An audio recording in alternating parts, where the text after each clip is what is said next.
Welcome to Holdback Rack Podcast. My name is Jessica Hare. I operate Hare Hollow Farm, and we breed Boas, balls, and select colubrids. Hi, I'm Jana King. I operate ASM Royal Tails, and I breed high-end ball pythons.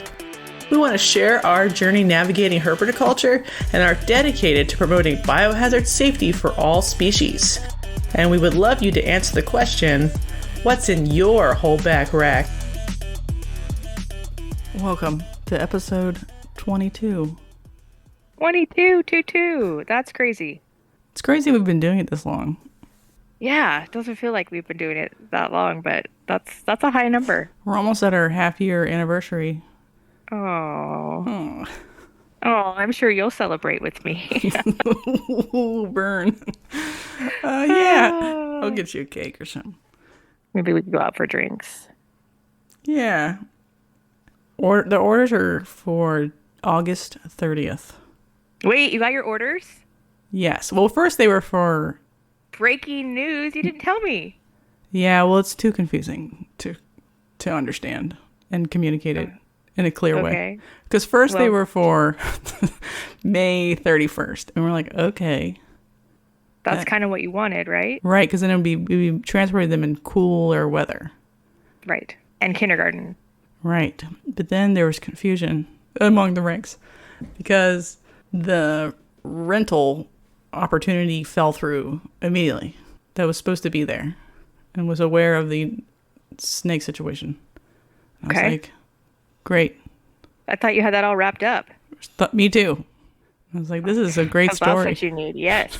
Yes, this is going well. So I'm like, okay, bad news. I have no idea what's going on and can't do anything about it. Not to get into like too much, we can't carry two big mortgages, so we can't take out a second mortgage while this one still exists. We could probably carry a microscopic one, like $65,000 or something. So there's no intermediate rental to wait until this one closes and the next one opens. So these are snake people problems. I won't get into too long. So I ended up staying up and thinking really hard about it for about 5 hours. And then I decided to do it. I mean, we don't know yet, but like a HELOC and take out the equity from this house and pay cash for the destination house and then close on this one. Because houses are so much cheaper over there. Yeah, you can get a very reasonable house for $120,000 or something. That's unbelievable. Right. And if we want like a shitty house, you can get a pretty okay one for $85,000. So that is just blowing my mind right now. Right. So we could keep the shitty house for a while and just, since we paid cash for it, just don't have a mortgage for a while. And then save up for like a literal compound because it's Oklahoma. That's what you need at this point, right?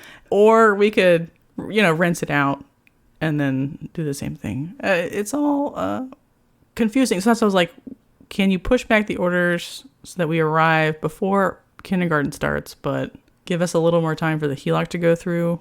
Because you need like 90 days. Right, and then still close on that house. It's fucking sucks. I'm an adult, but I'm barely capable of managing what's happening right now. And then Chris is like, why do you have so many fucking snakes? Goddamn bitch. So many fucking snakes.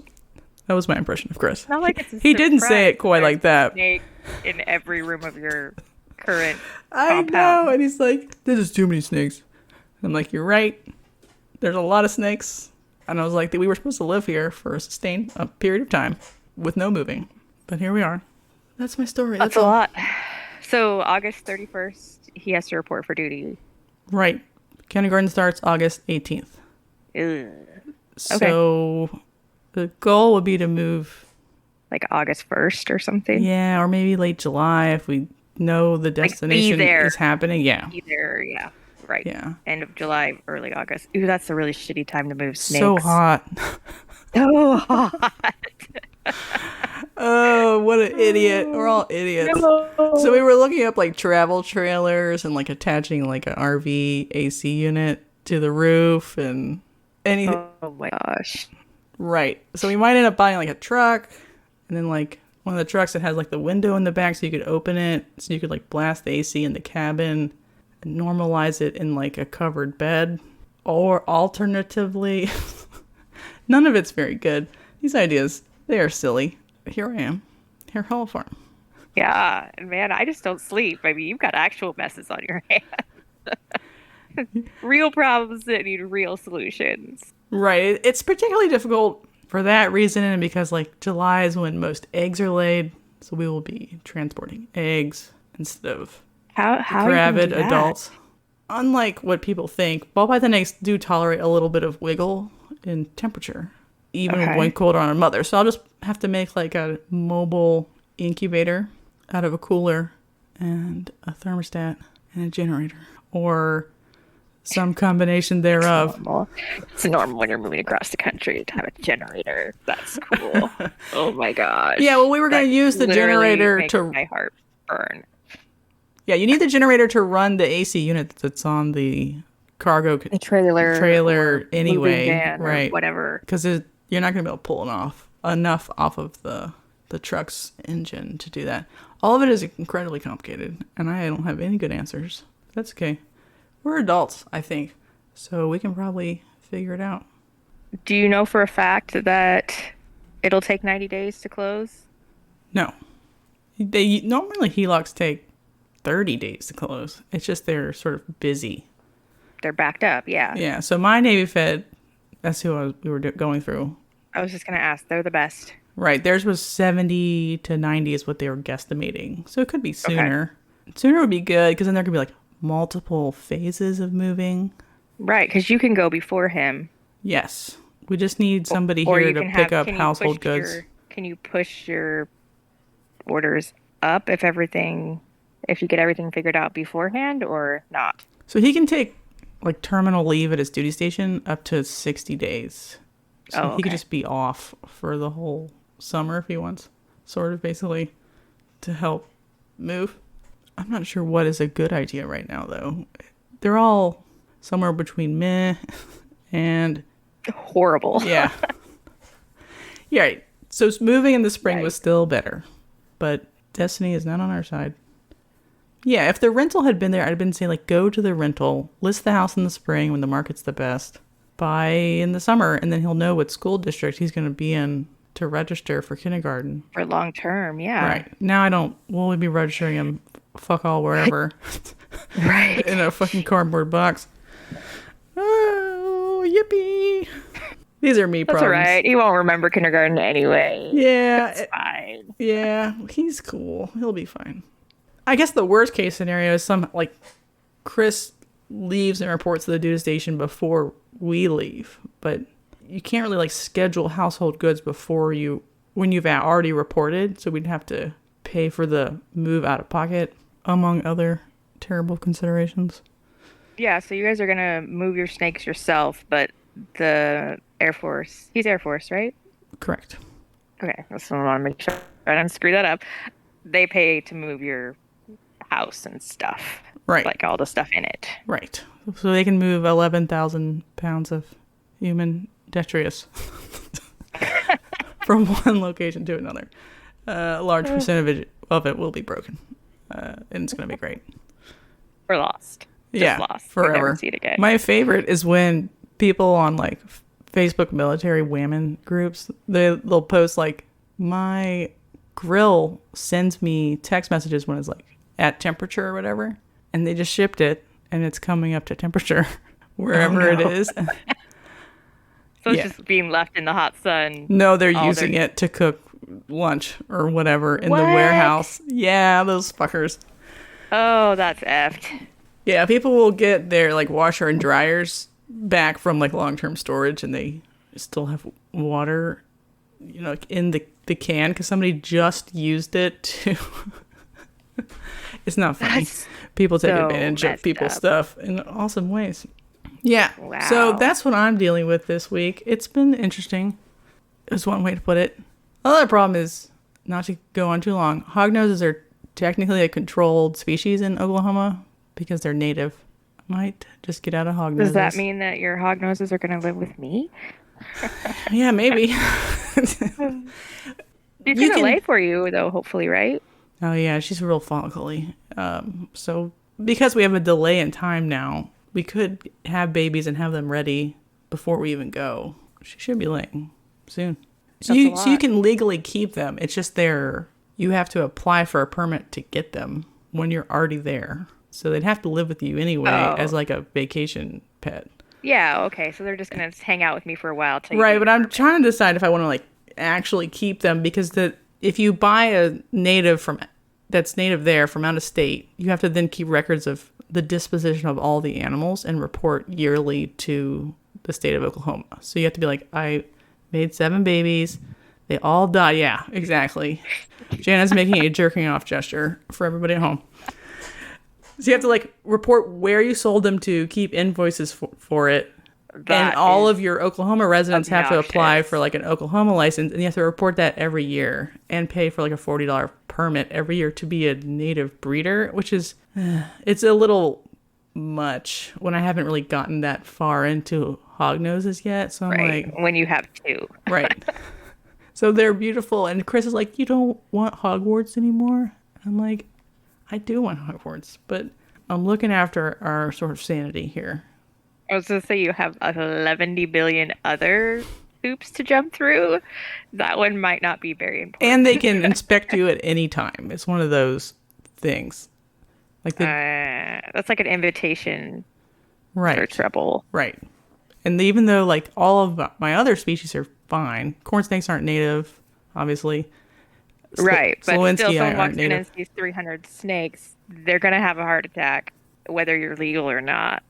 Right. And the snakes I have are legal within the city limits of Altus, but just exposing the information that there are that many, if we were to choose... Yeah, it's trouble. It's trouble whether you're doing anything wrong or not. Right. People just assume, that's not safe. Fuck. What are we going to do? Let's make laws. I haven't officially decided, but I've basically officially decided that I'll let them breed, probably sell like the pairs like a group. Hopefully she's het lab, that'd make her more valuable and whatever. Then we'll sell the babies. It makes me sad. Okay. Dibs, dibs, dibs. Okay. Jana's got dibs, everybody. Yeah, I mean, that would be a good pair to pick. Especially she's het lavender. Pick up forever. They'd be fine. They're young and they like to have sex with each other. So that's pretty good for a hognose. Yeah, I'll take it. All right. So I watched a Brian Boas video and I was like, God damn it, Brian. Tickle my pickle, because that is a great topic for a longer form discussion, which is things to do with your snakes besides buy more snakes. Oh, man. Because there's like a trajectory in not every collection, but most collections where you buy 1, then you buy 2, then you buy 20, then you have like a breeding operation and all these dreams and inventory it takes on and a reselling. Yeah, and it becomes its own 40-hour-a-week job on top of whatever you're already doing. Right. And so there's a point there where a lot of people get burned out on that like massive growth trajectory, that if maybe we encourage people to rein that in, they can stay in the hobby, not burn themselves out yet, and maybe have more fun without being on like the gravy train of a dopamine hit every time you get on Morph Market because you want to buy something else. But it feels so good. I know. Hot. And then right now we're in a space where our collections are not truly mature, but mature enough that we can't buy snakes every month. Jana, right? Shouldn't be. Any snakes since the clown pied. No, that's not true. That's a fucking lie. I know. Oh man, it's been about. I haven't bought any snakes this month. Fuck. All right. Yeah. So Jana's gonna learn from these tips some things she could do. Make a copy for myself with her snakes. I think there's something like it's hard to like process the fact that like you have snake envy all the time. That's a better combo. That's a more beautiful example. I don't have blackhead in this recessive. Right. So you spend a lot of time like searching and wanting, and you get disappointed in what you have. But I think part of the process in these sort of things you can do is being very grateful and satisfied that you've built already a really great collection. And you can just enjoy it now that you have it. There's nothing wrong with adding more snakes, but now's the time to think about what's the exciting things you can do instead of just adding more snakes. There's other ways to get the dopamine hit, is what you're saying. Oh, yeah. Oh, yeah. So hot. Number one on our list is planning and record keeping. Jana loves this part. I actually really do. And I think that it's okay that you love it because there's nothing really quite as satisfying as being like, oh, I did not fuck up completely. I have females growing bigger or follicles growing bigger. Yeah, I or know like you like boys make that fun grow of me up to for like weighing my snakes and other things, but like I do, I get a little dopamine hit for that. I get a little satisfaction from that. I see progress in the snakes I already have, and I need that for it's sure. totally fine. It's fine. I just think like I don't think weighing snakes should be like a scheduled part of your weekly or monthly routine or something. No, it's definitely Yeah, not. It's more okay. If like, you just want to slap it on a scale every once in a while and be like, oh, fuck yeah, it, like, sweet, she's hey, 1,700 grams nothing's now. happening. I'm never ever gonna have eggs again in my incubator. I need a little pick me up. I'll go weigh all my snakes and I'll be like, yes, that 1-year-old is 1,200 grams. Yeah, You know what I mean? Like that's it's just like a fine. little pick me up. Right. Keep doing that.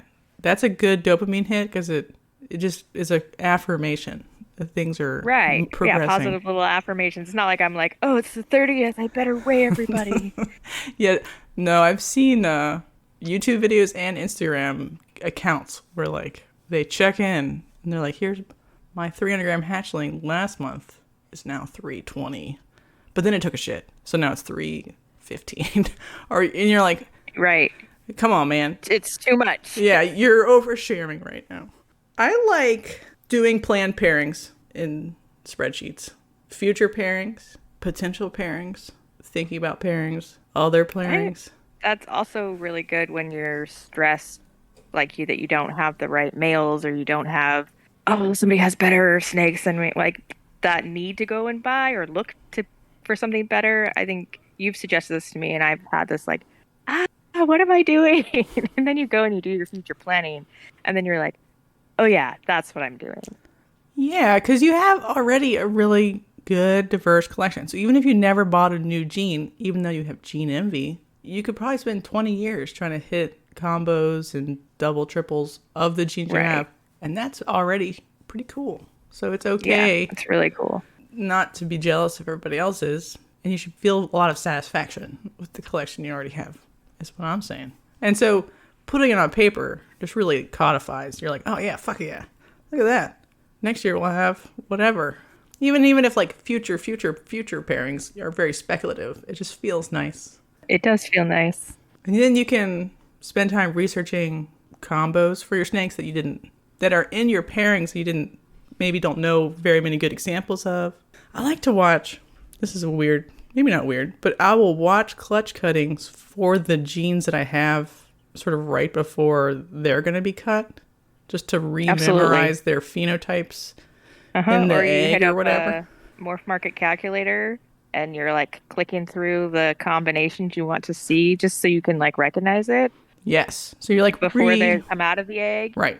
So you're re-priming your brain with the way it's supposed to look because you've probably seen it Right, before, because but you don't remember perfectly. very specifically the genes yeah, some of them are pretty, once you get like 2 or 3 genes, some of them can be pretty crazy. And so I don't know, I always do that. That's really a fun part of having hatchlings, is that identifying them and yeah, I don't know, prompting your brain on what you're looking for. I enjoy that very much.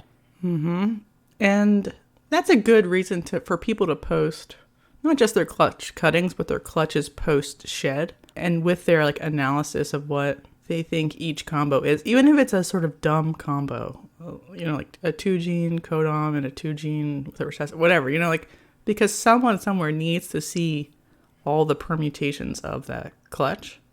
Yeah. Because they're at that level. So if you're at home and you're like, my collection's dumb. No, it's not. I mean, maybe it is. But go ahead and post the YouTube video of it if you have the time and energy, because someone will appreciate that. For sure. Like the new feature it's not live yet, is it? Where you can post your like holdbacks and stuff on Morph Market and your collection. Is that live? Yes. It's Because I've sort seen the of tab, live. I haven't played with it yet. So you can but, put animals up as not for sale, but you can't yet link them together as like parents. Okay. It's a really exciting prospect because people keep a lot of the really cool looking stuff, and Instagram isn't a very good search engine No, it is not. for ball pythons. combinations. So it'll be nice to have them on Morph Market, but also the ones that people are keeping because some of the really cool combinations aren't being posted for sale. So they're not in the Morph Market library of combinations. And so it's going to be really exciting to start to see all the combinations, especially some of the bigger breeders, if they start doing that, because they're hitting a lot more variety. I do enjoy that very much. Mm-hmm. Most people do this already anyway. But what I'm trying to encourage people to do is don't necessarily like research on the Temptation Central, which is Morph Market. Oh, that's fair. Because then you're like, whoopsie. And then it But happens you can again. turn it on to like sold though. Right. Yes, do that. Do that. But also expand your sort of thought process to other venues, which most people already are doing anyway. But this is a good way to give you something to do, to chomp on, to chew over your cud instead of buying a snake. Number 2, redecorate your current enclosure and or build or buy a new, better one. So this is just, it's obvious that if you don't spend money on a new snake, you could spend money on better care for the current snakes that you have. So this could be like upgrading racks. This could be changing the enrichment items in the enclosures that you have. A lot of people go nuts, and this is something that's like pretty cool, with like building their own hides out of whatever. Like they make 3D printed ones, or there's like some the people at the show that do like chunks. custom stuff with cement paint on it, and those are really cool. Or like the full-on backgrounds with like hides in them. Yeah. There's some really bitchin' things you can do for not a lot of money. Right. And even stupid stuff like baking a set of leaves in the oven and putting it in any snake's cage, not just a bioactive snake cage. They will be delighted by the way it like smells and texture. So every snake I've ever given leaves to, they've always been like, fuck, let me check this These out. are amazing. Yeah. They just like the way they smell. And so they'll come over and they'll sniff the shit out of them and they'll like crinkle them up and they'll get in them. And they're looking for little mice or whatever. It's just a very big sensory moment. So if you don't have anything better to do with your free time, go get some leaves, but put them in the oven. Give them to your snakes. Even in the same enclosure, they're like, wow, things are changing. I'm so stimulated right now, it's crazy. And you can obviously do display style enclosures. There's a debate here of how good a ball python is in a display style enclosure, but a lot of them that are well adjusted. I was gonna say, it depends on the snake. Would appreciate, like it. Would appreciate ample hides, or like an Applegate style enclosure that has like the drawer on the bottom and like a full viv on top, because they would probably spend most of their time in the drawer, but they'd come out and they'd cruise in the viv at night. That would be fun. And it doesn't have to be ball pythons. It's obviously all snakes. I don't know a boa in the world that doesn't want to like dig down into like super deep substrate and put its little snoot up and hunt for mice. So, like if you could give a boa a big thing of leaves, it'd probably lose its mind. Like a big 28 quart and just put that in there full of leaves. They would be like, yeah. Oh my gosh, that would be so fun to watch. So any of that sort of enrichment activities, target training, boas. Ooh, I've thought about all target animals. training. Love it. My king snakes, because they're Food motivated. Yeah, they're a little mouthy. So I don't target train my Jap rats, but I do like, if she's, at the top of her 6-foot enclosure or the bottom, I'll make her come the full distance for a prey item. So she has to go, she has to see it and then come, 6 feet away to come get it. So she's not like jumping out at your face. No, she still knows the difference between like me and me holding a mouse. I'd like to make her run for it. Is that me? I don't know. No, that sounds awesome. No, yeah, it's really, I need to videotape it because I can put it and she's like, oh, and then so she'll go up all the branches and she'll come and she'll really get rad. it. You do need to video. That needs to be your next YouTube video. Oh, fuck. I need to do a YouTube video. It keeps raining here and I'm like, the outside light is so much nicer. Right, we got teased with a few days. Yes. It was a trap. Yeah, so... We spent the whole day outside, and then now it's piss and rain. Right, yeah. I was hoping to do outside videos, because it's nicer for the corn snakes, because I have to physically hold them to keep them in the shot. Mm-hmm. But here we are. One day we'll do videos. So number 3 would be to spend more time handling and interacting with the snakes that you already have. This is sort of playing off I was just gonna say the that last sounds number. similar because like target training and stuff would also fall under this. Right. So this is like the enrichment. So one of them is like improving the enclosures and enrichment items, and this is just improving their lives by holding them. I did have a point here, So like I have a mega shit ton of snakes that do not get held except to clean their enclosure or do water changes. That's probably, it's not my favorite. I wish I could hold more of them more often. I agree. What is your take on, because one of the things on here is like the climbing jungle or other enrichment device, and it says to clean it off between snakes. Is that your like little, it's okay to do that if all of your snakes are quarantined and cleared and healthy? It's okay as long as you just sanitize it between? I don't like it. I don't want to recommend somebody does it, but that's the first Okay. thing anybody ever says when they're like, I like to enrich my snakes, is like make a climbing jungle. And I'm like, well, if you're going to make a climbing jungle, it needs to be PVC only, no wood, no rope that can't be sanitized adequately, and it needs to be 6% hydrogen peroxide every time, plus F10, plus steam, plus sun. I don't know. Like something that you can really sanitize the shit out of it. I rarely see people make them that way. They're usually made of wood with rope. Even if you're fully tested, I would not consider a shared surface like that safe unless you Okay. make it out of plastic. I've seen those and they're really, I have a couple of snakes. So I have one. This is so terrible. She's really overly friendly and she used to be a pet snake and you open her bin and she just like comes up your arm and like, Right. love me, be my best friend. And so when I'm cleaning or I'm feeding or whatever, I always open her bin and she like comes out onto my ladder. Yeah. But she's the only one that'll do Okay. that. And so, but I'm like, it would be so fun. I know she would really love something like that, but I already feel like, oh, it's not safe for her to be climbing around on my ladder, Right. even though she's been cleared multiple times and is totally healthy and was in a single snake environment her whole life. It just, in the back of my mind, I'm like, this is probably bad. I would just say, like, if you want to do it. Just do PVC Okay. pipes. That's a great Because idea. Yeah. you can take that whole fucker outside and power wash it. Like, it's fine. You can make it be safe You between could literally snakes. dip it in bleach if you Yeah, wanted yeah. to. And it's Okay. not expensive, and it's easy to like be crazy about it. Like I used to have PVC of all kinds of weird persuasions in my previous collection. That collection's all dead. but the PVC was sanitizable that I used to play with and make jungles out of and stuff and Okay. stuff. So go for it. It's fun. It's good enrichment. Be safe about it. Be safe. Yeah. Okay.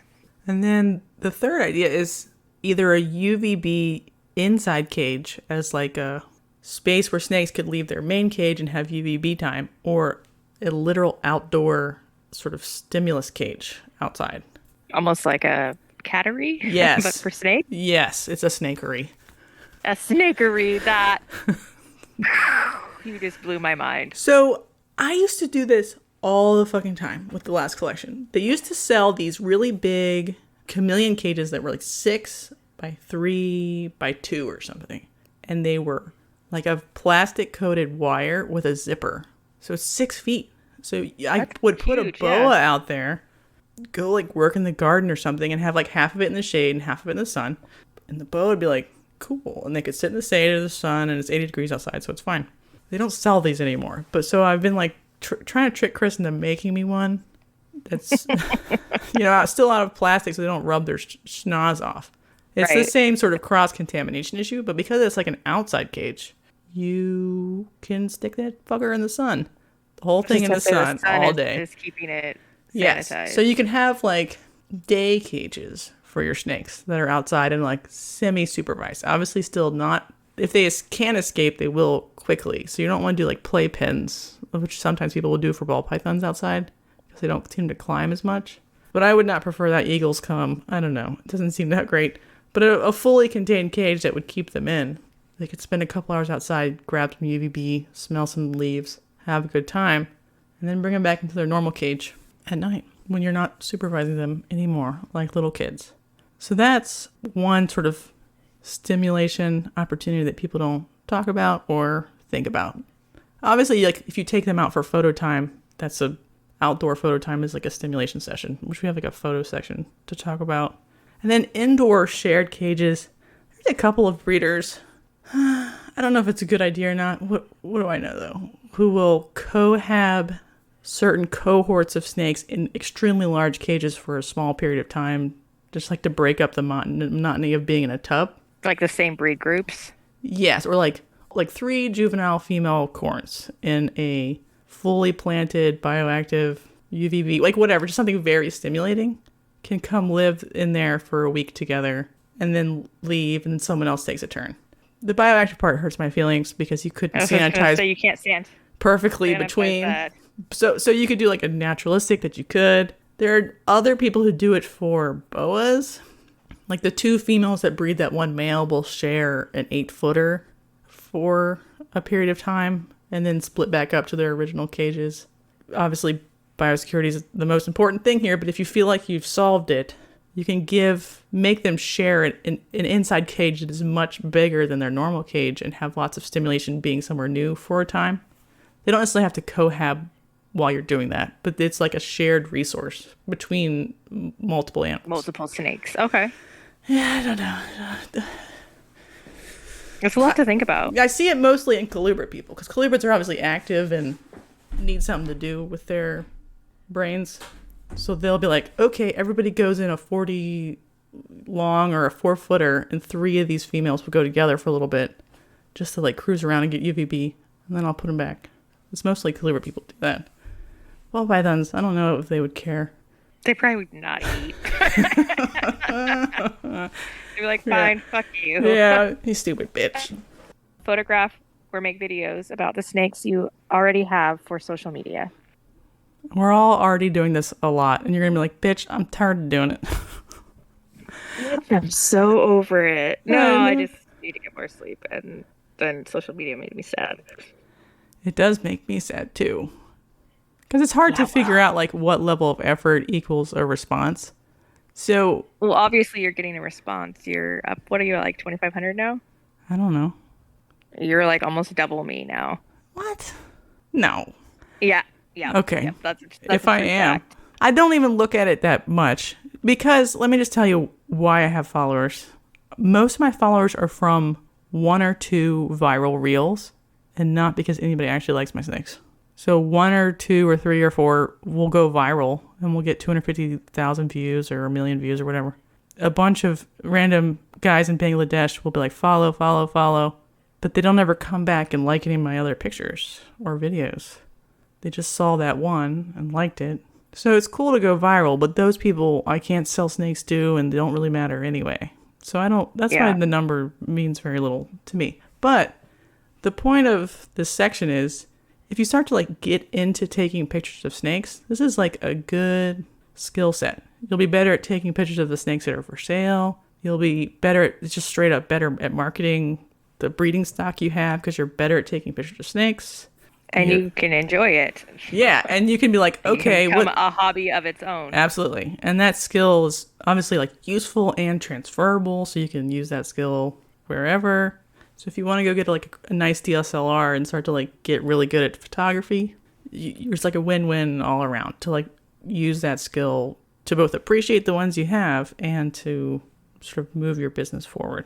So there's nothing better than being like, oh, I haven't taken a picture of that snake in a while, and getting it out and seeing that it's grown, and you're like, oh gosh, this looks so fun. Like putting them out in the sunshine, and you're just like, yeah, I love outdoor pic time because they look so much better outside anyway, because the lighting is so much nicer. So you're like, I reappreciate the snake so hard right now for looking so awesome. It really is like you almost just bought a new snake, because that snake is new and awesome again every time you take it out for a little photo shoot.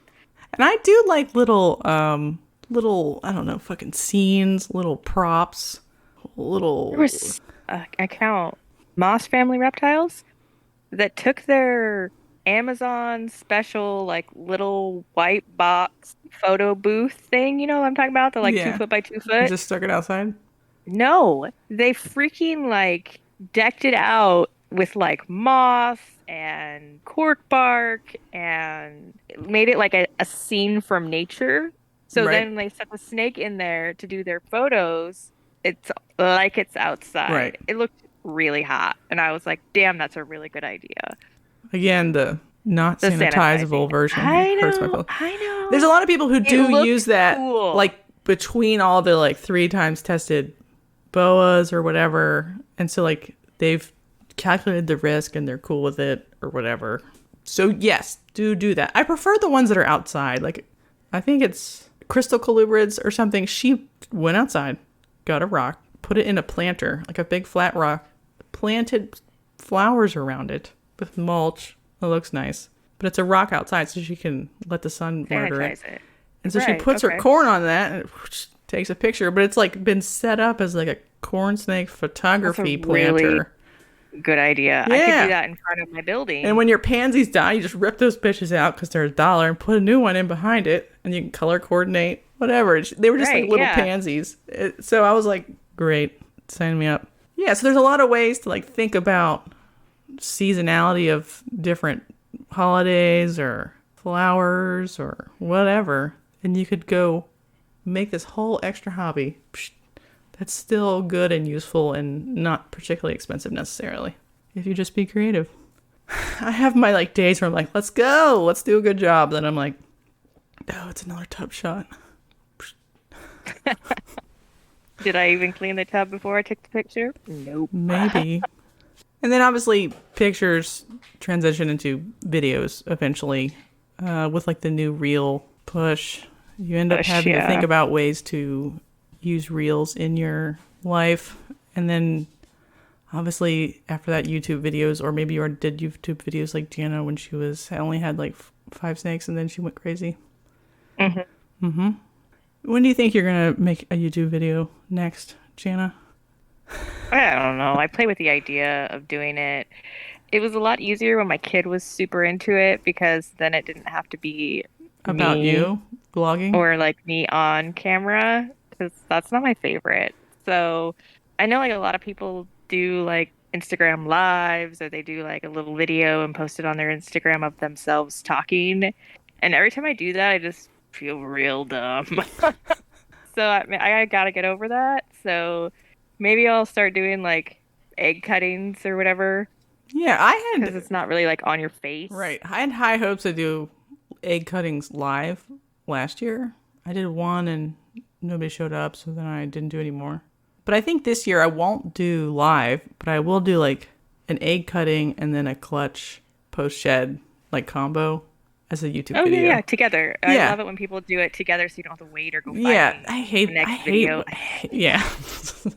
Because that's the best. You want to know what they look like when they came out. Right, because it doesn't matter that like 1 square inch of them was kind of speckly. Like it doesn't really mean anything that much. It only means something once you know what you got. So like Balls Out Reptiles, even though he doesn't post that much anymore, I like all of his clutch cutting videos. You know, have you ever watched him?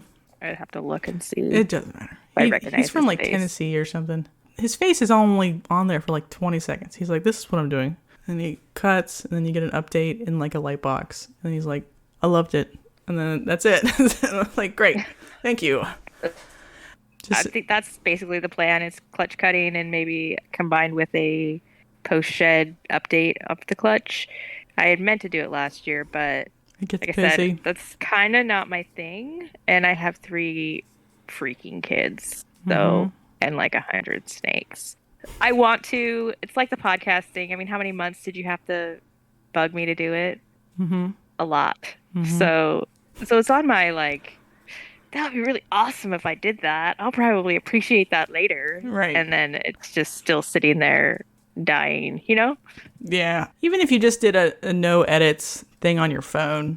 Oh, for sure. That would be pretty good. Good enough. I like seeing snakes that I want to buy with a clutch cutting video with it. Obviously, it makes it a nicer experience. Not that I buy that many ball pythons. When you can link a clutch cutting. I appreciate that when breeders do that, and I always go and watch it and try to like pick out the snake that I'm trying to buy. Yeah, it makes it fun. It makes it fun. So I definitely would like to do that. Right. Especially since YouTube is searchable or whatever. So unlike correct, like an Instagram post where you're like documenting the death, documenting them all. And then they're all spread out through time and nobody can search anyway. I've always been like, just go check my Instagram. They're like, I can't find it. I'm like, bitch. Can't find shit, bitch. I know you're always like, oh, I posted it. And I'm like, I've scrolled like 20 pages down and I cannot find it. Right. My dumbass has 700 fucking posts. That's insane. You literally have twice as many posts as me. You seem to be posting every day now. Do you feel like you've posted mostly I haven't posted every day? In like 2 weeks. I haven't posted since I offed my snake. You posted that picture of your bracelet? Yeah, that's true, after? But that was about right.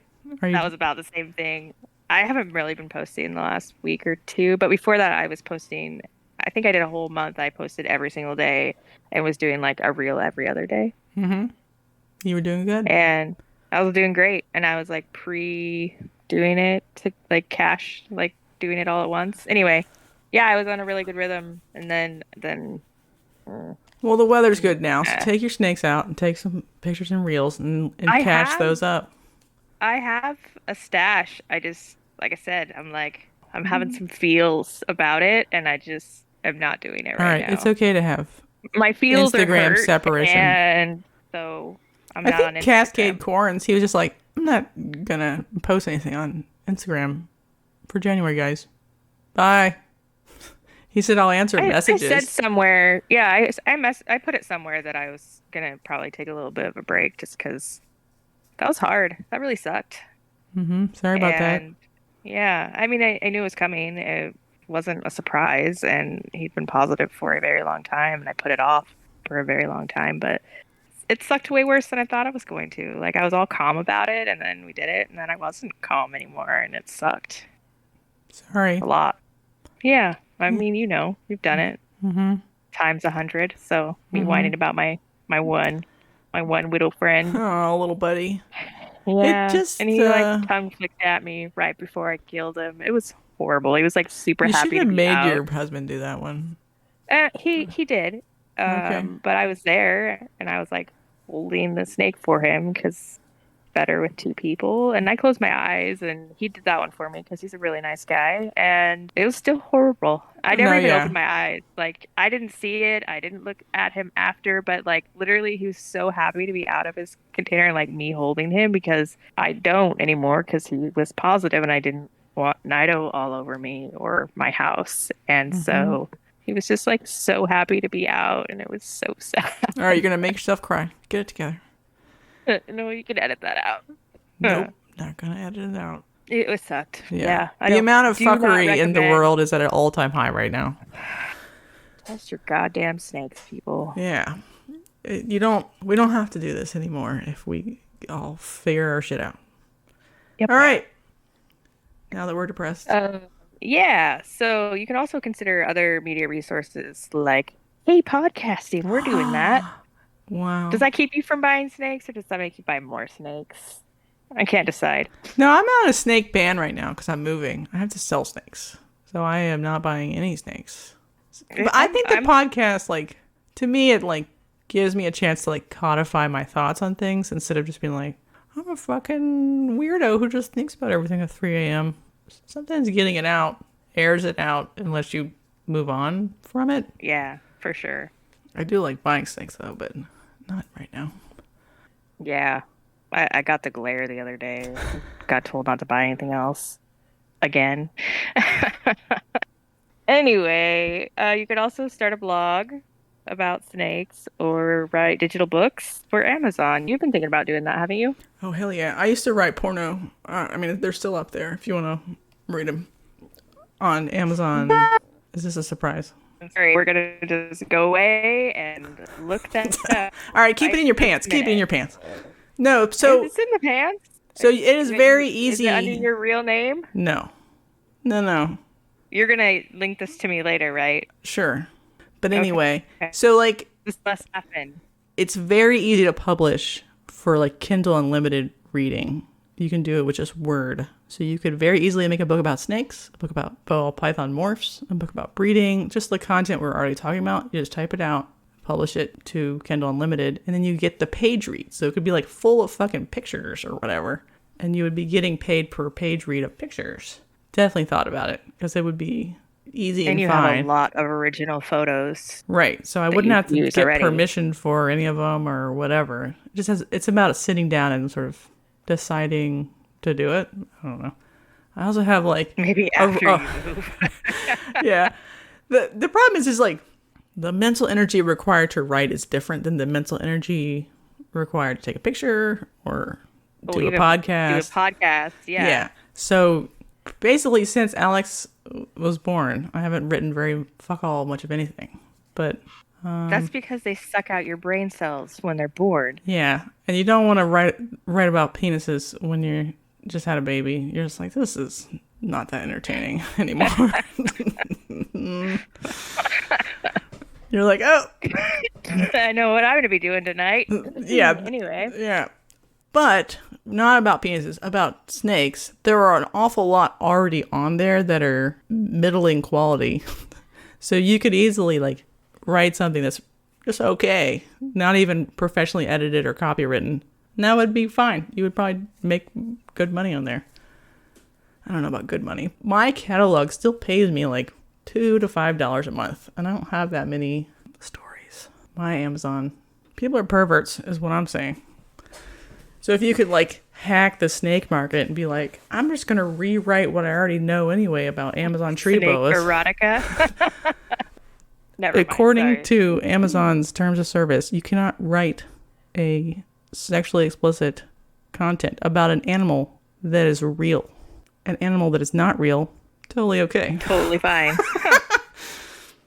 All right. Moving on. Well, I didn't mean like, never mind. Yeah, we gotta go. Yep. Let's clean it up.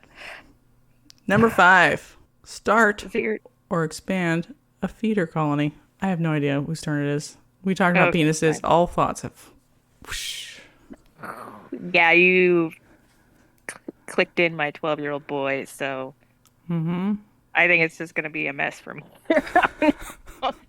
So I actually thoroughly enjoy breeding feeder colonies for like color or temperament, or because it's a very like almost instant gratification. It's a very fast turnover. It's very satisfying to me, especially like in the winter when ball pythons are doing nothing. I mean, you're breeding them and you're feeding them, but it's not like eggs and ovulations and Right. it's not the exciting part of the year. It's just like really tedious.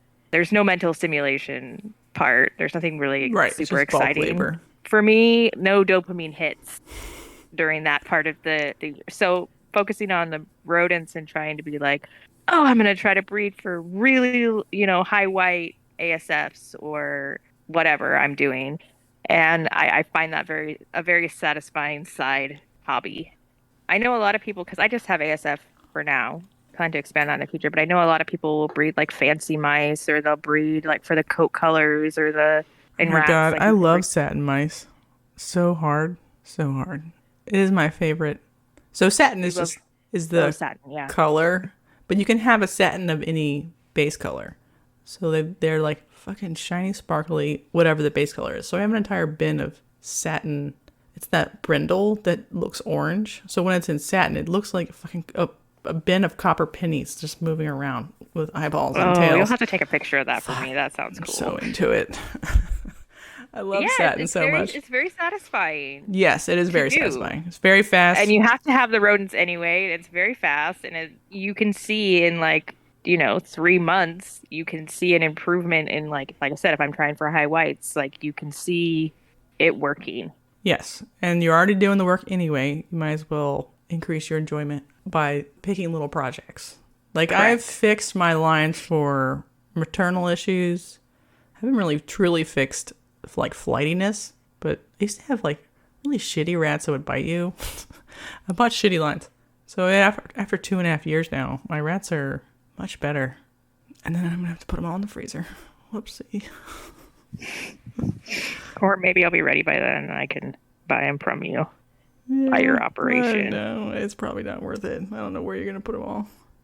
You can use creative outlets like drawing, painting, sculpting, etc. to give you time to study and appreciate the animals you enjoy in a new way. Do you have any creative skills that you want to talk about? I used to hand weave baby wraps. Would you want to hand weave baby wraps with snakes on them to sell at the reptile show? It's a very specific clientele at that point. It is a very, very specific. What if you It would be really, wove really something else, complicated. like a purse? I don't know. All right. It's just, I mean, it's a good question.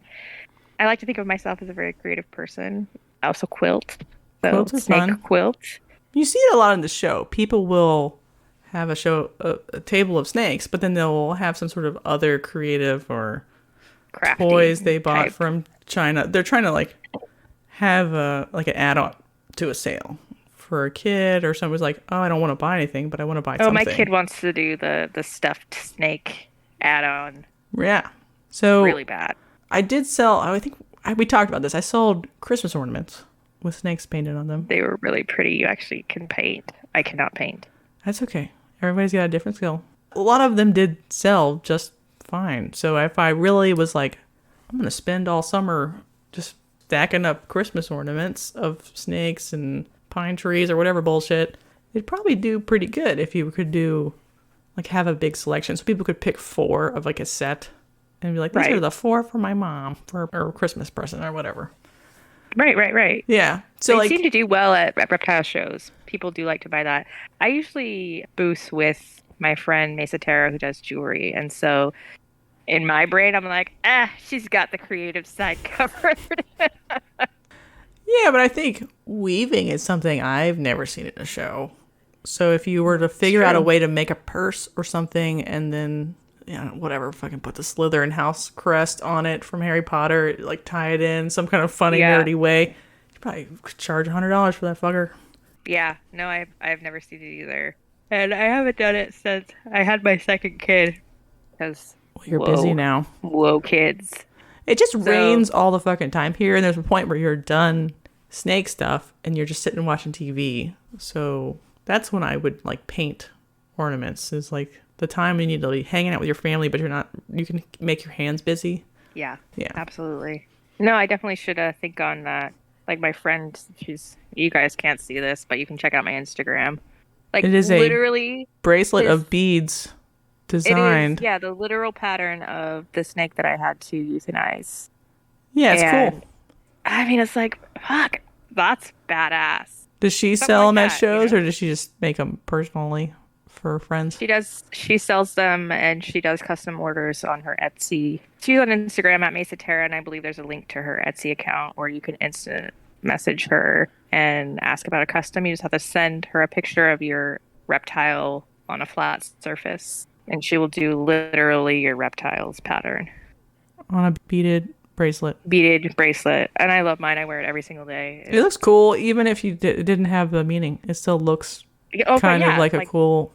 don't know what it is, and it's still, like an abstract art piece or something, but it's actually has meaning. Yeah. It's she sent it to me, and I didn't know that she was sending it to me. Like I didn't ask her to make it or anything, and really made me very happy. So yeah, super awesome. That's cool. So you can also make people happy with your art. Yeah, you don't necessarily have to sell it or be part of your side hustle, but just like I used to draw snakes constantly in high school. You're bored, you're working on your worksheet, you're just tired of being there. Draw on the outside edges. Yes, so I would draw boas everywhere. Boas. I used to draw the different saddle shapes based on locality, like a high Widow Peak Suriname, and like the little bitty Amarali sort of wishbone with the little dots around it, because their saddles get so reduced they almost like disappear. And then what a fucking nerd, but super nerd. Sort of drawing them is just another all super nerds here. Another way to like enjoy them. The ones you have and the ones you don't have. You're just enjoying them through art. Number 7, you can bring your family deeper into the hobby by like using snakes to teach your kids valuable lessons about caring for living things and nature. My kids have learned a lot about sex and breeding. I mean, it is like an excellent opportunity to talk about reproduction and the circle of life, especially since we had to euthanize a favorite snake. We let that snake continue to breed, and there are now eggs in our incubator, and so able to talk about how like that snake lives on through its offspring, and it's like all like the circle of life and stuff. And so it's been a lot of really good teachable moments for my kids. My kid doesn't care, so I failed to teach him anything. He's not quite to the age of caring yet. So when I was 2, I watched Land Before Time, and I knew that I liked animals a lot already. I was one of those children that like wants to love and then care for all living things really hard. Squeeze them so hard. I love them. Yeah. So I don't see that in Alex. That sort of, there's 2 kinds of humans, like that kind, and then everyone else. They're like obsessed with animals and caring for things. Mm-hmm. Even a human baby or animal, it doesn't matter. It's almost the same category of thing. It's the same hit in your brain. Right. Whatever part of your brain that turns on for that. There's people born like that. And then there's everybody else. So you can get into snakes later as like, it's a hobby because it's an intellectual pursuit or you're like collecting. But the person who was born to nurture the shit out of the entire world is not my son. He likes cars and sorting them out and whatever. So I'm sure I'll make him do stuff for the Is that a very hobby common one day. Personality type for boys? Do you feel like that's a non-general gender I feel like I would be being sexist if I were to. If you were to answer that. To me, it feels like the stereotype is that it's a female brain thing. Yeah, I'm not saying that no man can have that personality. I just see it more. And I have girls, so. Right. And a lot of them woke up and were like, I want to squeeze a cute kitty. They were just born and they came out that way. And they're like, and it's because it's like a baby thing. They're like responding to an infant looking face. I just feel like you see it more often. And so I'm not surprised that he's like, bitch, I want to line up my cars. Right. But there are little boys that are born, even if it's not like nurturing something with big eyes, like the thrill of an adventure of playing with something taboo or whatever it is. He doesn't have that part either. He's 4, so like this would have shown up. He likes to line up cars by color, by size. He's got an engineering brain. Yeah, I know. Fuck him. It's like not my brain. He has his father's brain, and I'm like, I have only one heir, but not really any heirs now. There's no heirs to this throne. Oh my gosh, she just disowned her child. I'll have to adopt some other child.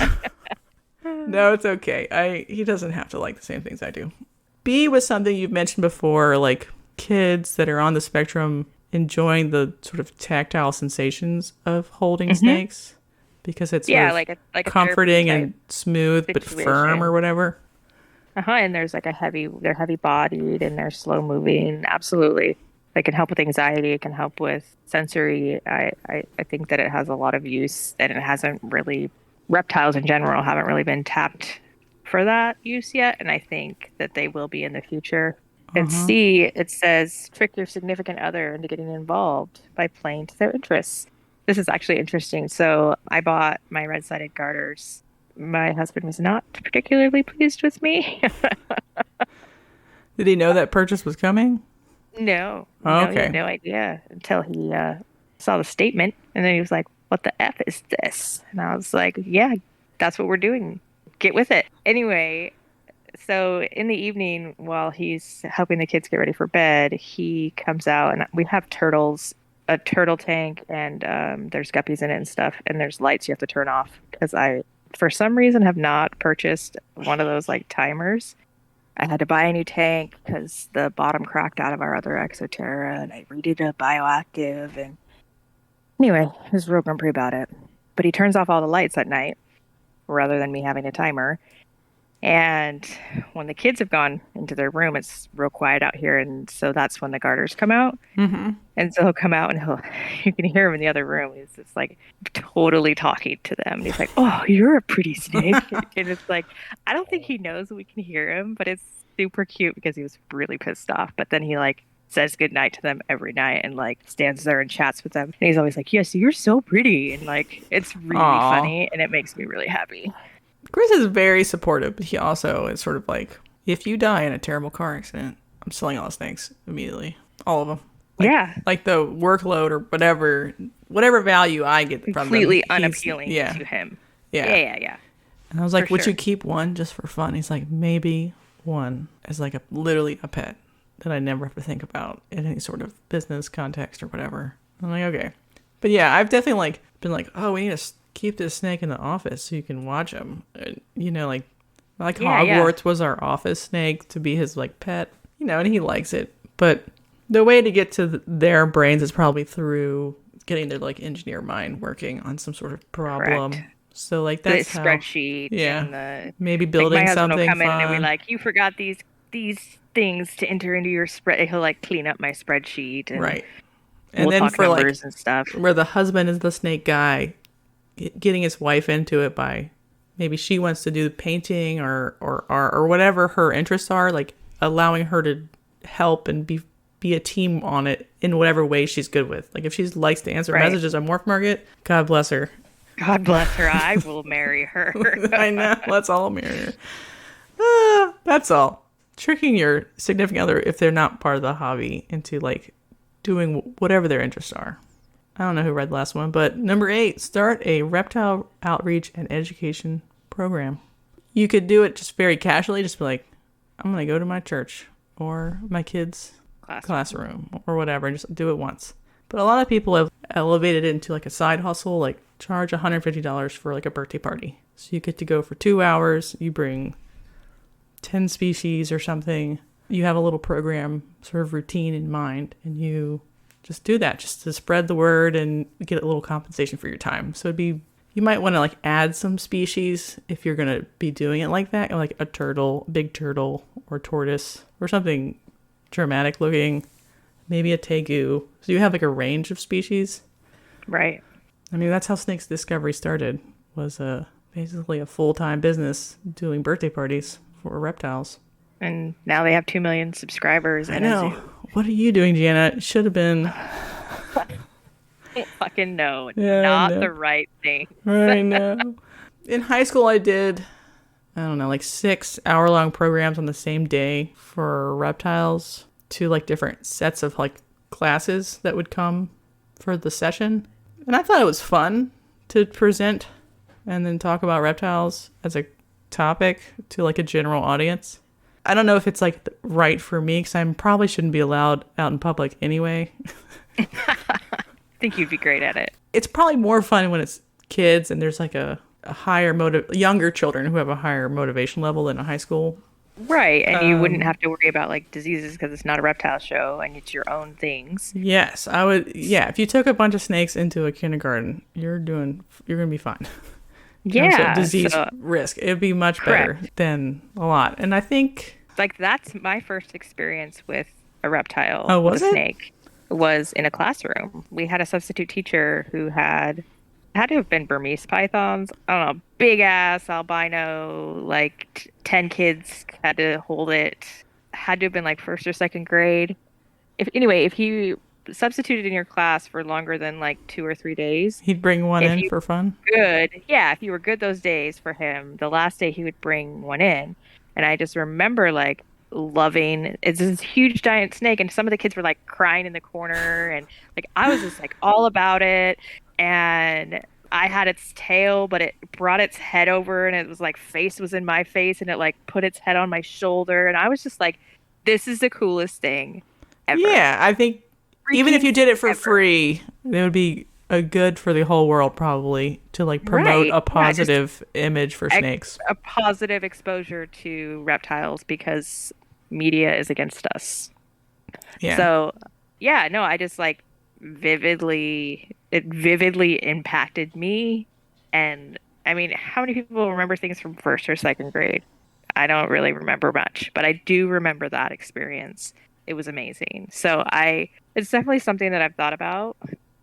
I mean, COVID made it sort of impossible, but our state just lifted the mask mandate. So it feels like maybe things are going to start to be possible again.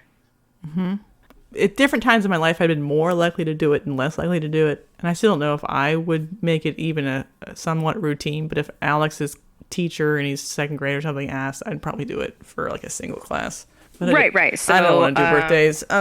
Her kindergarten teacher, my daughter's kindergarten teacher, was very interested in having us bring some snakes and some baby snakes, but they're not currently allowed to have anyone in the classroom. They're not even like, classroom moms or whatever.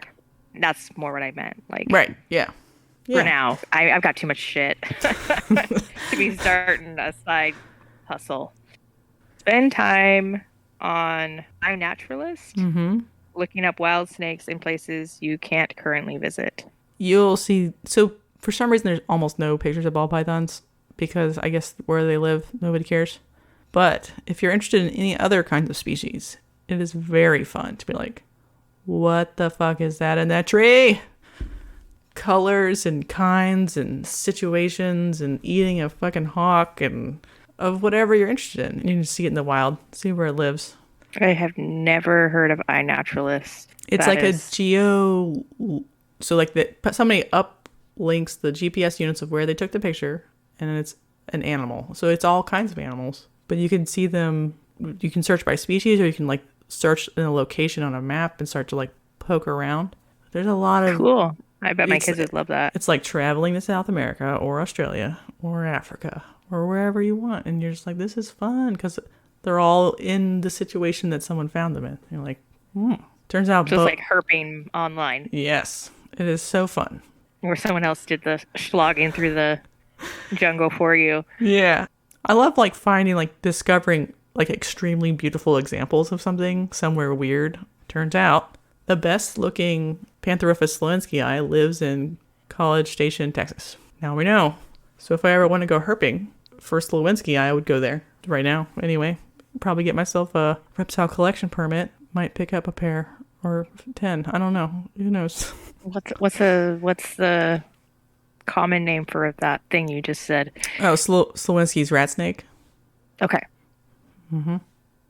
One day we'll go over his book, the story about his death. It's a sad story. No sad stories today. Not today, but it's a good book. Number 10 is when and where you can go herping. It's very strange to me, but there are the people who are like herpetoculturalists and there are herpers, and they're very not that often the same person. What's the difference? Like somebody who keeps snakes and breeds them as a hobby and somebody who goes out and looks for them in the wild and doesn't keep them. They're not. I agree that they're not often the same person. Right. Yeah. I've done a lot of both. You and I need to go herping before you take off. Oh, yeah, brother. Because I've never been. Yeah, I mean, it's so boring around here, but we'll do our best. Yeah, that's probably why I've never been. It's so boring. So boring. Like, I've done all kinds of herping, and I have a relatively, like, depauperate, where I'm from, relatively depauperate, but it was still much more interesting than here. And most of my college was, like, getting a bunch of stoners in the car, and I drive, because we're, like, night road cruising, and they're doing their bull ride.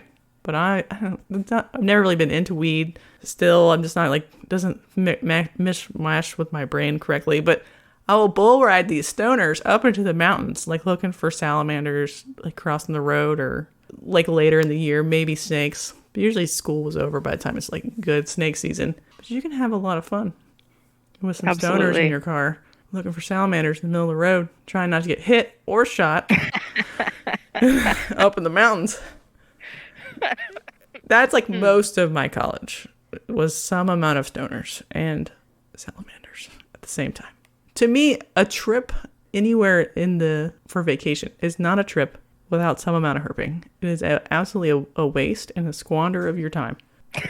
Don't even bother, she said. My stupid family is always like, let's go to the beach. It'll be so fun. You know how many cool things are on the beach? Not that many. It's mostly sand, and it's hot and miserable. In the water? Okay. In the swamp next to the beach? Sure. In the dunes? Maybe. But the beach is boring. I'm not interested in the beach. If we're going to drive to the beach and get a beach house, I ain't going. I'm going to stay there, and I'll probably, like, drive around at night and look for frogs. Every time. This is very illuminating. I do not give a shit about any sort of normal human activities. It is extremely boring. But if you're going to go do something touristy, like go to the beach, there's better things to do there, in my opinion. You can go to one, like, tourist shop and get a fucking shark tooth necklace. One of those. That's it. One. You get one. That's your prize. But yeah, herping is fun because there's, like, yeah, it's a lot of, like, physical labor and no guarantees, but it's like hitting the lottery when you get something you really want, or it's rare. You're like, fuck, we did it. Take shots. And you're like, yeah, there's a feeling of victory and that is your dopamine hit for the fucking year. I was going to say your dopamine hit. You're like hunter-gatherer. You're literally a hunter-gatherer. all of it is turned on. Like the search image of a snake is like fired up in your brain in like a very weird way. So you're like seeing it in like weirdly shaped vines, weirdly shaped grass. You're like, you keep seeing it, but your search engine gets better in your brain as you train it. And so you end up being like, I think I spy like one snake tail 200 meters off over there. And everyone's like, what the fuck are you talking about? But you saw it because you got the eagle eye. You've been training this whole time. And you can keep little lists like where you saw them and you like, what's your lifer? And obviously this is like Instagram fodder and travel fodder. And it's all just as enjoyable as keeping a snake. In my opinion, it's just different. Yeah. I once found a salamander. It was amazing. And it was in my own yard. Yeah, they're here also. Yeah, yes. I have lots of Pacific Northwest things here. The things that always got me excited were like big-bodied snakes, obviously, because they're rarer in the landscape. So those were fun. If you want to read my... those here. No, it sucks. If you want to read my master's thesis, it sucks dick. But it's about wood turtles. I've touched many wood turtles in my life. Many. Super surprised you don't keep turtles. Because turtles are actually hard to take care of. And the cost-benefit analysis isn't really there. You can't sell them until they're 4 inches long. They're 7 years old, legally. Legally. There's so many. They're for education. Loopholes. It's for education. But I you got know mine they're at like 8 weeks old. Right. They were like. But that is against the law, really. I don't see you being an educator. Yeah. For educating my children during homeschooled COVID. Okay, but I don't believe it. It really was. I know it's how they get around it, but to me, it's totally. It's not. Bullshit. And they're also like extremely complicated, smart, long-lived animals. I know what they do and how big their home ranges are. I'm not sure I can give them a quality of life that they get in the wild. Yeah. And somehow, okay, so wood turtles sleep underwater all winter. And the only oxygen exchange is through their skin, mostly around their butthole. I was just going to say, do they do that whole like butt breathing thing? Yes. But they wake up and they remember their lives. There's something protective in their brain that like allows they haven't suffered oxygen loss where they're like, I gotta or like, over. But they remember what they were doing before. They'll go to the same little tree stump. They'll have the same friends. They'll like the same blackberry bush. It's very strange that an animal will sit underwater for 6 months and sleep in a state of torpor. Very low oxygen, and its brain does not lose any. Alzheimer's people need to go check those turtle brains out, is what I'm saying. They need to breathe oxygen out their butt. Oh, yeah. And then they'll be fine. But yeah, I think turtles are amazing. We have 3. But they're aquatic turtles. So is a wood turtle an aquatic turtle if it's underwater for 6 months? It is the most terrestrial turtle that still hibernates underwater. Is that a good way to put it? They look like a tortoise, like physically. Their bodies and feet structure is very tortoise-like, but they still sleep in water. Does that make sense? Interesting. Like a box turtle sleeps on land underneath leaf litter. It's like they burrow down and make themselves a little. So they're one of the few from like the northern climates that doesn't use water, because water is the safest way. Because water, when it freezes, it's not water anymore. It's ice. So if you can get below the freeze line, you're in water. And water's better, safer, because they would dig underneath the side of the embankments and like muskrat burrows. Like, how the fuck are you going to eat that if you're a little box turtle might get eaten? But I don't know why we're talking about this right now. What are we talking about? So these aren't aquatic turtles in like the genus that you would think of as more aquatic. Like a painted turtle. Like a painted turtle or a red-eared slider or whatever. They are quite terrestrial. Some of them won't even go back to water all summer, but they do go back to party in the wintertime and to fuck. Fascinating. I just that most of my turtles were older than me. They were like in their 30s or 40s. How do you tell the age of a turtle? You use their growth rings on their carapace because they don't shed them off the way painted turtles do.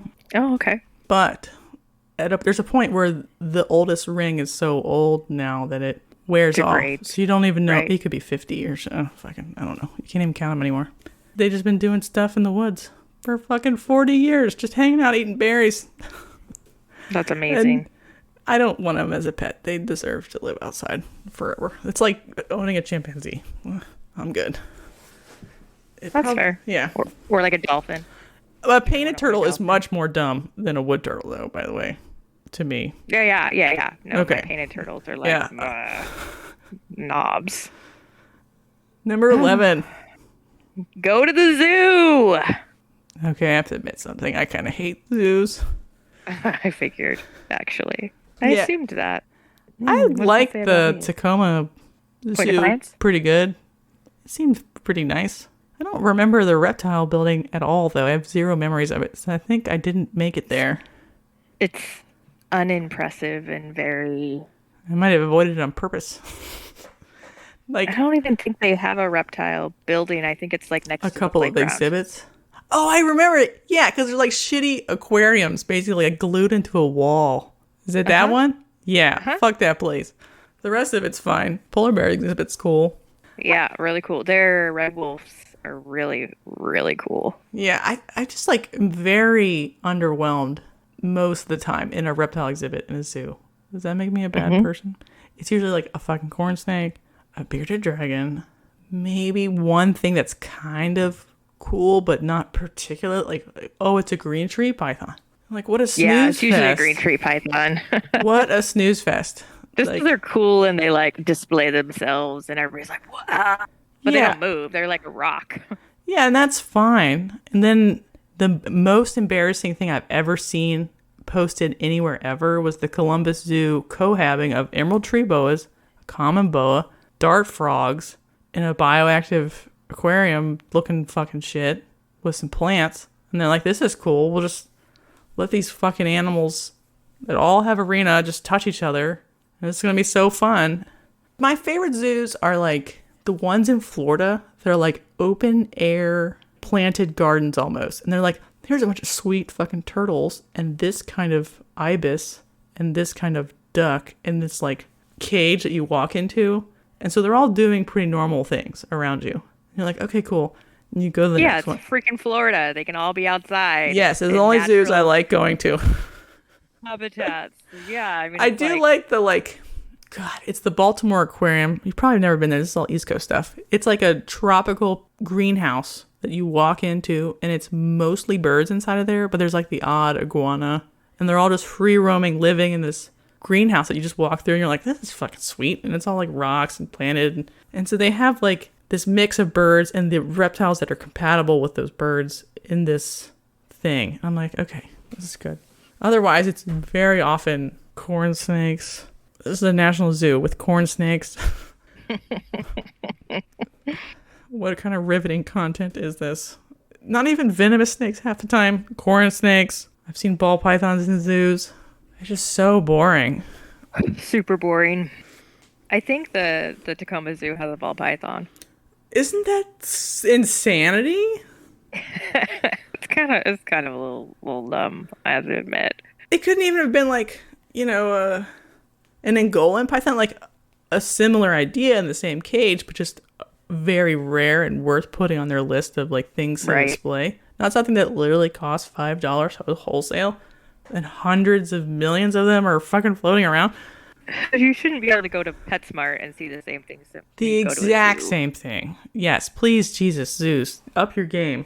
It's so boring. Like, besides the substandard care at 50% of them, the other part is they just pick the most common species possible to put in. You're like, they literally went to PetSmart. Yeah, I literally own all of these. Why would I want to pay to see them? I can't own a polar bear.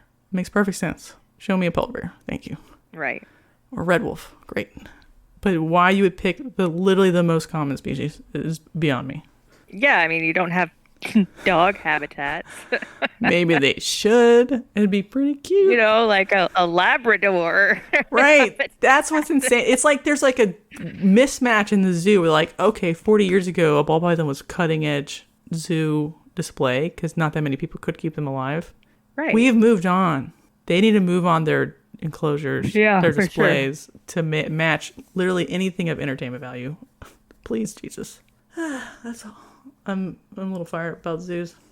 Why don't you jump into 12 and we can move on? Joining a herp society or arrange to meet up with other enthusiasts in a non-business transaction way like a carpet fest. This is like my big lament about reptile shows is they're by their design transactional. There's not always that much built-in socializing time.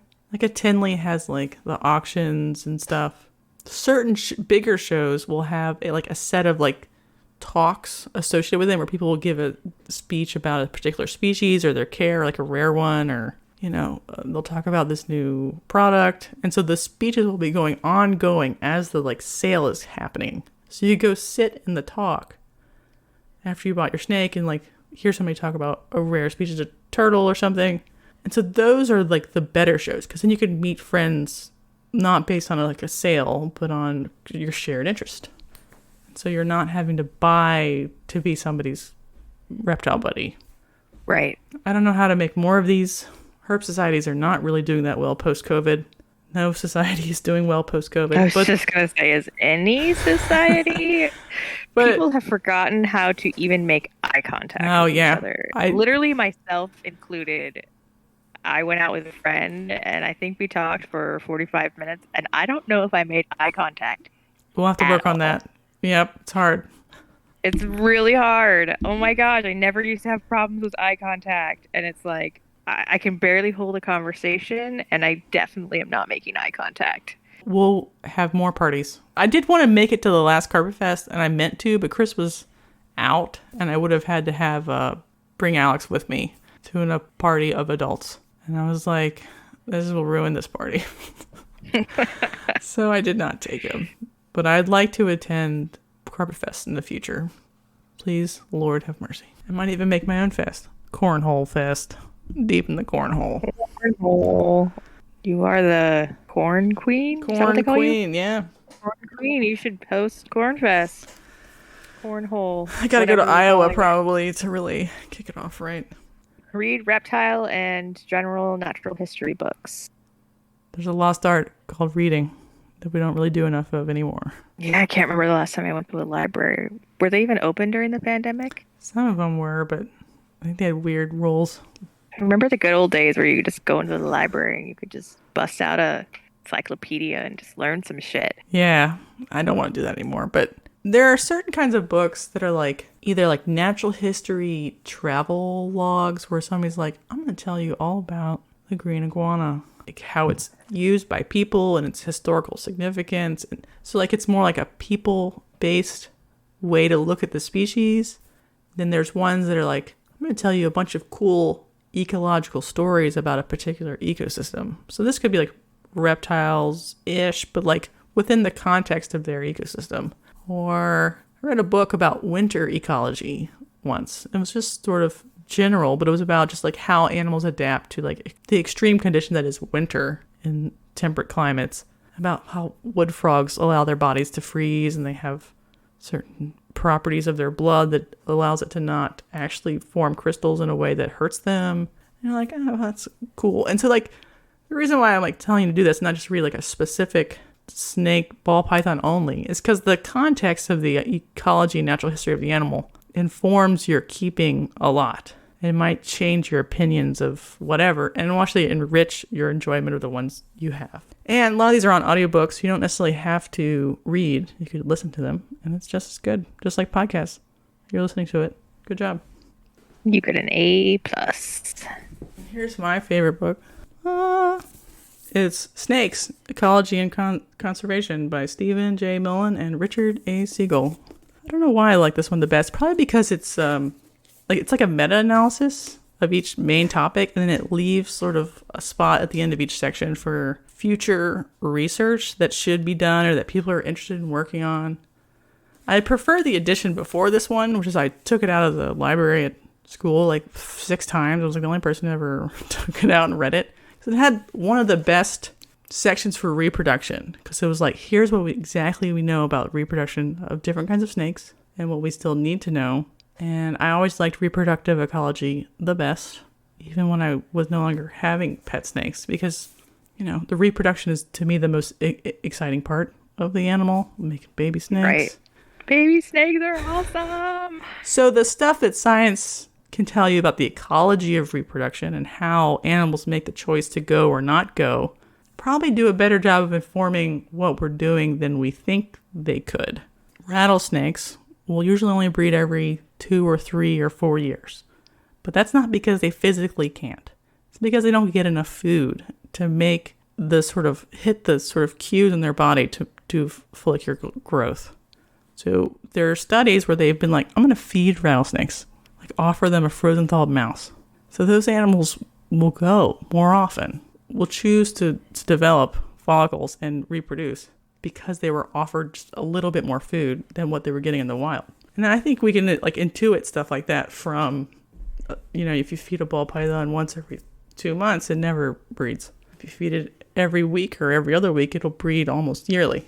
And I think some people will take that and be like, oh, you're torturing your ball python by feeding it too much or something.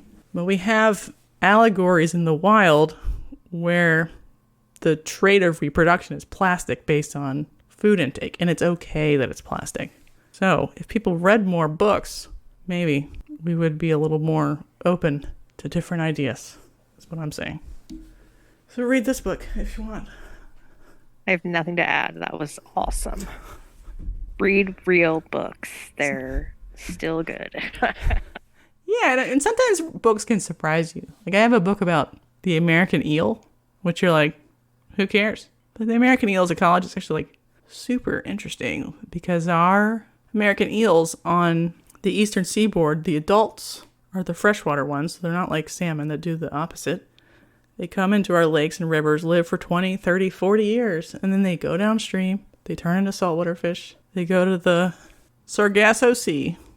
So our adults go to the middle of the Atlantic in a mysterious place in the Sargasso Sea, have wild orgies, and then make these little leaf-shaped embryos.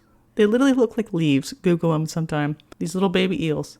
And they float around, and the current is just perfect that it like brings them back up the North American seaboard, and they turn from a leaf-shaped animal that's like floating in the plankton mix to a little baby eel, and then they're supposed to go up the river and go back to a lake and become an adult. But somehow we forgot that we like to eat eel in America, even though we used to have like a long history of eating eel like during colonial times. And I love eel now, so I'm like, I don't know what's wrong with us, but we catch our elvers, which are baby eels, and we ship them to China, and China raises our eels to send to Japan and then smoke and cover in nice sauce, and then we ship it back to the US. It is the most insane thing I've ever heard. Like, why we can't... That's really crazy. Why we can't grow our own fucking eels. But it's our own special sauce. I know. It's just like teriyaki sauce. It's fine. We can do this. But we've given up like a whole industry because somehow we like forgot that eel was delicious. I don't know. It's the strangest thing. So there's a whole book about that. Maybe I'll loan it to you at some point. About like the forgotten history of eel in the Americas and how we're a bunch of fucking weirdos now. Huh, that's super interesting. I don't know why we're talking about eels. I forgot. We were talking about books to read. Books and how to you read. Learn, right. So you could accidentally stuff. get some other sort of fun books that are sort of snake tangential, but might inform your sort of appreciation for the natural world. Because you're like, oh, eels are cute. They kind of look like snakes. There was a paper, it was put up on the local Facebook groups today about Burmese pythons living in the wild in the Everglades and what their stress response was when they were brought into captivity and whether or not they were positive or negative for Nidovirus. Here's the story. 50% were positive for Nidovirus. 50%. And this was like around 30 animals that were tested. That's a lot. That's a lot. The other interesting takeaways were all of them were asymptomatic. Some of them had like small amounts of redness. So there's a question there like, does being in the wild protect you because there's something about being in the wild that you're not like breathing in your own filth or something? Or right, you're not living in a tub. Right. Or is it the exercises their lungs better? Or is the variant that's in the wild, low lethality because all the super lethal ones are already dead? If it was super lethal, they would have already died. Right. So it's only like the very low lethal ones that are in the wild. And then they talked about how the same animals were not testing positive in the summer and then testing positive as winter happened. So their immune systems were very strong coming in out of the wild in the summer. And more of them were testing positive as the winter was happening. And so that was the only So like keeping them in captivity didn't necessarily make them pop positive because they were stressed out from being in captivity, because all of their like tests for stress showed that the snakes kind of didn't care once they were in captivity. They sort of hit a new like, oh, okay, this is my new life. It's not that stressful. But there was a seasonality to like the testing. So they would have a lot Fascinating. Yeah, and I was like, what does that mean? Is this wild Burmese python variant of Nido one where the Burms are actually clearing it every spring once they warm up, or are they just always infected and they're just so low, whatever? Because they didn't chop these Burms up and like PCR the negatives lungs to be like 100% sure there was absolutely it was all esophageal swabs. Read it. It's a little deep and like weird. So if you want to just do like the intro and the discussion, that's probably sufficient. But this is a brand new paper. It hasn't even been published yet. It's supposed to go out in the May publication of whatever this journal was. I don't even remember. But that was the breaking news for Nidovirus research announced today. All right. Do you have any collection updates? Nope. You? Pretty sure I got an ovulation from the IMG litter mama. That's really exciting. I cannot wait to see this litter. Don't get too excited. Boas will teach you lessons. But I'm actually thinking about moving him over to the other female because she looks like she's not going. I don't know if it's because the male wasn't good enough, but I might move him to the second female now because he still seems pretty strong. Okay. How do you feed them when they're together? Take them out.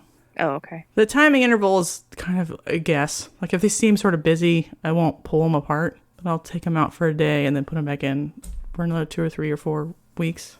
Oh, right, because they don't need to eat every week. Duh. I sort of wing it. They start to get skinny if you don't feed them. My adult male boa eats every 30 days, normally. So I don't even need to feed them more than that, really. But they start to get skinny if they're doing a lot of work and eating every 30 days. So I'll just like maybe pull them out every 3 weeks or something. Give them something a little bigger. Yeah, they're burning a lot of calories. Juice them up. Like tickle and pats. Yeah, it's so hot. Romance. They do a lot of work. They do a ton of work. It's very romantic. Ball pythons need to take a lesson. There's 2 slugs touching each other. I mean, the ball python males try, but it's not the same. I've actually seen like an Adonis's belt form on a boa. I don't know if that makes any sense, but like they'll have a little. What's an Adonis belt? So on a male human, it's like that cut where the muscles above. Oh, right. Okay. So I know exactly what you're talking about. Yeah. So on a boa that's been very athletically touching a female boa for a long time, he'll actually like. He'll get chiseled. Yeah. Which you're like, Jessica, you're full of shit. I'm like, I'll have to take a picture of it. Because mine aren't that fat or whatever. So like, because they have like a normal body texture, they actually see how like in shape their tails get from just touching ladies. Oh, that's amazing. Yeah. That so makes me really happy. You can definitely get an Adonis belt on a boa from how much sexing he's been doing. Foreplay. Months of foreplay. So hot. Yeah. I think if I die and come back as a snake, it should be a boa. I do love them. And I'm pretty sure I had 2 ovulations from 3-year-old boas also. So put that one in your pocket. Just doing what they want to do. Yeah, but the females were pushing so hard. I was like, do I need to take them to the vet to get antibiotics to fix their faces? Because they were just... Or just give them the boys. Yeah. So I gave them the boys. Give them the peens. They didn't like permanently fuck up their faces, which boas do that too, where they're just, they'll get a cyst or something in their mouth because they've just been pushing for fuck all 6 weeks. Mm-hmm. So their faces have all resolved and they're both gravid. So here we go. 500 snakes right when we move. and moving. Cue all the snakes to ovulate right now. Yeah, I need the boas to ovulate now, so they're even kind of ready. One of my king snakes is in prelay shed. Good job. You did it. Do you feel like breeding colubrids is hard? It's been very instant gratification-y. And, I mean, like, I know that there can be, like, out of the norm and they don't necessarily shed and they can just lay randomly and surprise you. But so far they've fit the pattern really well, and I am enjoying that it's not this huge long process. I love it. It is so nice because you if you fucked up right away or whatever, if they slug out, you don't have to like ruminate on it for 6 months and then be disappointed the worst ever. Right. Yeah. No, I'm really enjoying it. We'll see how it goes. I think I need to, so I reduced their water dish after they had seen the male several times, but I might reduce it again because they've still been, Running around in there. yeah, they've still been getting in it a lot to the point that like I keep having to scoop out their aspen because It's all it wet. is soaked. Interesting. And Yeah, it's like I reduced it, so it was like huge, right. and then I made it to like this size, but I think I'm gonna have to do like A little just drinky little. cup. Yeah. Yeah. I paired kings a couple times, but I never got them to go in the before time. I don't know why. What's been surprising me this year is like the spread of my corn snake clutches. Like they should have all already laid, but I have all kinds of time frames of like my first clutch was in February, and then I got two Yeah, more. it seemed really early. Yeah, she wasn't brumated, so she could have done whatever she wanted. But now I Right. She could have gone really late, actually, is what you would expect. right, but she decided to just be like, okay, right away, I'm ready. But now there's been like a big delay between the second and third clutch and the How many other times did five you, clutches how I many have. locks did you get with your colubrids? Do you just I don't do know. a lot or do you do, because I only did two each. That's probably enough. One was probably Okay. enough. I do like to try to get them 2 or 3 times just to double tap, whatever. Yeah, I was doing like every 3 or 4 days for the male because there was two of them and I didn't want to like Yeah, wear him out or whatever. And so I did that and then right. but I was like, I think I did it. I think he did Right, it. right. He's probably done technically. So I Okay. if I don't see I a mean, we'll lock see from in the next week someone, or then so. I will be more likely to pair them extra times till I confirm a lock, even if he was in there Right. So overnight he and he paired could have. one 3 times, but the first time she was like not interested at all. So, I mean, two confirmed locks. All right, it's probably enough for sure. Okay, we'll see. We'll know in like 7 to 14 days. Yeah, I've been really confused because I have that one male to like 100 females, so Hmm. I've not trying to overuse him, but he still is getting worked every 3 days basically to Oh my gosh, poor someone. thing. I mean, he's enjoying it. He told me, Oh, okay. He was like, "This is the life for me." "Please thank you." He said to me, he wants a snake harem, I and hope he you are has feeding received one. him well. Yeah, he eats all the time. If he had gone off food, I would not be doing this to him. Most of my corn males do go off food. I don't know if you knew that. My males, my ball pythons are just starting to go off food.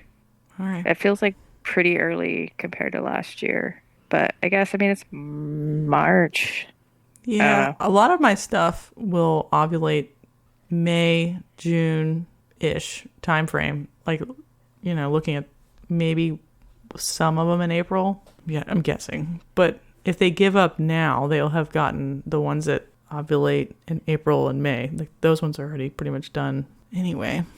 I just Yeah, I like mean they've worked they're a lot less than last season. I worked my males because of the ultrasound. And so they're like last year they had a girl every week that they were right, breeding. and And I is think that they're just giving up based on like two? chronological time. They're just like, Right, I've been right, doing right. it Like for I'm this not long. working them harder. So I mean their weight is great, except for the one that got pulled for the season. He still hasn't eaten. Oh, But his bummer. weight's not going down because he's not Okay, let me just put feeding something out there. females. I would think about if their weight is still good, not pulling them just because they don't The eat for only one 6 that's been weeks. pulled is the clown who lost Too much like weight. 200 grams. Yeah. All right. So he got pulled and he still hasn't eaten. No, the other ones, they're like I said, they're breeding maybe like 2 of the 4 weeks a month because they're only going to girls That needs something. that need something. And so, like I said, their weight's great. And I just had like a bad feed week this week, and so it hasn't even been 2 weeks because I feed my males every week during the breeding season. Mm-hmm. If they're actively breeding, I will offer every week. And this is the first week where the males were just kind of like, Right. no thanks. And so, like, they probably will eat next week.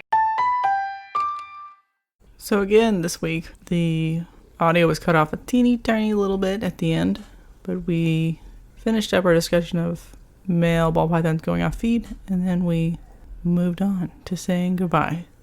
So check out Mesaterra if you want cool jewelry designs. She's on Instagram and Etsy. All right. See you guys later. Bye.